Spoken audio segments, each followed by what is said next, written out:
What's up guys, and welcome back to another episode of the Realistic Career Mode. This is episode number 38, and we start today's episode off on the back of the season opener where we saw our monster transfer budget, plus 3 bits of transfer negotiations to report. Lyanco going to Venezia, Tossi and Adarabioyo coming in from Fulham to replace the Brazilian, and David Raya, last year, joint top clean sheet maker in the Premier League, going to Bayer Leverkusen. So to start today's episode off, I was going to get straight to business. We've got loads of money in the transfer budget, and we're going to need a new starting goalkeeper.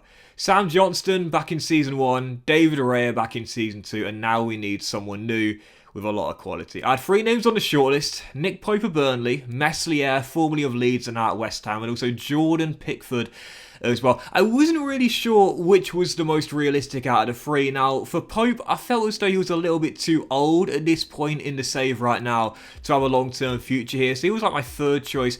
With Meslier, he was the one I really wanted, but he only just moved to West Ham last season. It's just 1 season at the London Stadium from his move from Leeds. And, you know, it's very rare a player will move on after just 1 season at a club after signing a multi-year contract, unless there's major issues, of course. But for Jordan Pickford, I felt as though in the save, this one was probably the most realistic. As we know, the Saints do like to sign their English goalkeepers, you know, Fraser Forster, Alex McCarthy, Angus Gunn, a few years before that, Kelvin Davis, their long-serving veteran goalkeeper. And Pickford is out of contract at the end of the season with Everton. Everton are a club who, I think the word obscurity is probably a word a lot of people would use to describe their current situation. Obviously, today, as we know, they got Manchester United at Goodison Park. I can't wait for the game, by the way. I really can't. I'm really looking forward to it. 2 teams under major pressure off the ends of the table. Really looking forward to it. But for Pickford, he's been with the Toffees for several years after his move from Sunderland, and now in the final year of his contract. At 29 years old, Everton probably looking for a younger shot stopper to replace him long term. Yeah, I felt as though it was probably the most realistic signing out of the 3. And for 24 mil, just under the valuation, to me, I thought that was like really realistic and also a good option as well. Pickford coming in, 29 years old, in the prime of his career right now, 84 rated, and I love the 89 kicking. You know, with Southampton, we like to pass out from the back, we like goalkeepers with good distribution. Pickford has got that. To me, that seemed like a really realistic transfer, a realistic fee in a realistic scenario as well. I'm really pleased with that one. Still, following that, as you can see, a bid for Aribo. Marseille wants to take him. I don't know what to do with Aribo, I really don't, because we signed him back in Season 1, and he's always had sporadic game time at best, but whenever he does play, he does really well. You guys have got these players in your team. I've got them as well. Those squad players who just, they rarely ever consistently play, but when they do, they put in a good shift. He's got 2 years left on his deal. Not sure. Keep him, cash in. I guess we'll have to wait and see. But looking at the squad here, 65 million in the budget. I was thinking, I don't really know what to do with it. We discussed it in the last episode. We want to make sure that the signings we bring in are realistic. That's the name of the game. That's the aim of the series here. But also improve our squad depth as well, as we're fighting in Europe this season for the first time ever on 4 different fronts. So I thought possibly with Gareth Bale, you know, coming towards the end of his career, probably only 1 year left really at the top of his game. He's not at the top of his game anymore, but one of the, you know, one of the top levels he could perform at in the Premier League. He's probably got 1 year left here, if you will. At 78 overall, I felt we might need a new forward here. Armstrong and Adams are great, as we know, but possibly someone for the bench / the reserves. And I had several names on the shortlist. I really wanted Odsonne Edouard, the former Celtic striker, relegated with Crystal Palace last year. He's since moved on to FC Porto in Portugal though. However, I did decide for realism to bring this guy in. Takumi Minamino, the Liverpool forward, formerly of course of RB Salzburg, moving on to Anfield. He's always been a squad player under Jurgen Klopp, and the reason why I thought this is really realistic, just like Pickford, in the final year of his contract at Anfield, not going to get a new deal, and of course, as you know, had a brief loan spell at St Mary's not too long ago. I wouldn't necessarily say it was an unsuccessful loan spell, but he obviously didn't perform as well as Liverpool fans would have hoped for him to come back as a better player. But I feel as though he's had a loan spell here, he knows the club, and bringing him back under the valuation, £9 million, it's a bit of a bargain. And of course with Southampton as well, one of the reasons why it's quite realistic is because, as you had a bid here for Perrault, Nice want to take him back to France, but of course we say no.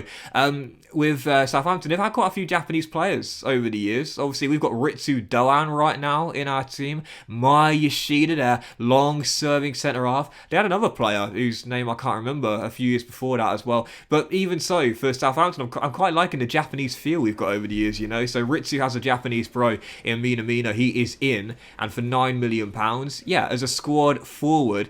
What I like about Minamino is he's very versatile. He spent time playing on the wing. He spent time playing up top. He spent time playing just in behind the striker. He's very, very versatile. And again, right now, 27, 28 years old for £9 million. The wages are quite high, don't get me wrong, despite him taking a slight pay cut. But again, his loan spell here is what I thought made is quite a realistic signing as well. He adds to the squad depth here. We know again with Gareth Bale declining. He had a great season last year, but I'm not sure he'll replicate it this season. Minamino to me as our new 3rd/4th choice option is great. No, we've got a lot of European games coming this season and a lot of fixture congestion too. So yeah, for the first and only game of today's episode, season opener, Villa Park. You know I never like to come here. Friday night, the first game of the season away against Steven Gerrard's side. This season, we've been asked to break into the top 4.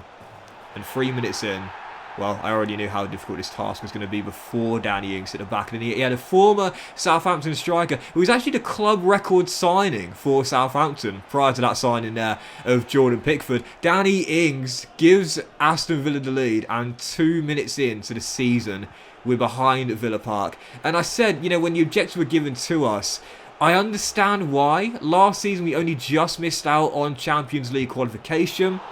We obviously reached an EFL Cup final and an FA Cup semi-final last year. We're a young developing team with some star players like Salisu, like Ritsu as well. And don't forget, after that Serbian takeover, we got the money and we got £100 million to spend for this window as well.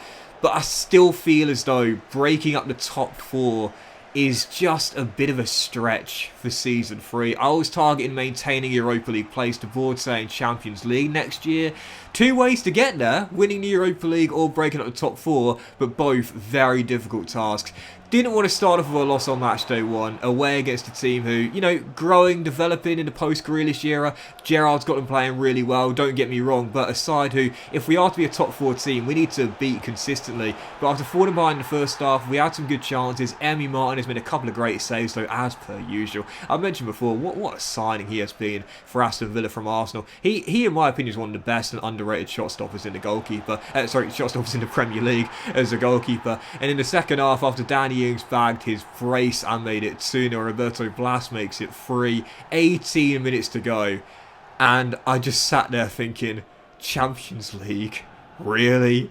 You want us to get to the Champions League for Season 4? I mean, board, I'm going to give it my best shot, but I'm not going to say last season was a one-off and a fluke that we had the outside chance of finishing in a Champions League spot, but come on, man. I still don't believe we're at that level. We're getting better. We're improving season after season, but it's games like this that show you there's still a long way to go. And this is match day 1. 13 minutes to go. Danny Ings completes his hat-trick. It's 4-0 Aston Villa. And like I said, this season I'm targeting 5th or 6th. The top 4, just don't think we're quite there yet. Emi Martin has made a great save once again, 88 minutes in. So frustrating. Couldn't even get a consolation goal in this game. And in stoppage time, a chance for it to become my heaviest defeat of the save so far and see the scoreline become 5-0. Emi Buendia finds Blas looking for a second. Had it not been for Jordan Pickford on his debut, we would have shipped 5 on the opening night. Final score at Villa Park, Aston Villa 4, Southampton 0. We've been asked to break up the top 4 this season. I don't think, realistically, we're going to be able to do that. I will give it my absolute best, man. Last season, we fell just short of the final hurdle. I'll do my absolute best, but you look at the team, you'd think about the start we've just made for this season, and the fact we're going to have so much fixture congestion this year, playing Thursday night Europa League football too. I don't know, I'll do my absolute best, but it's going to be a very, very tough ask of me this season.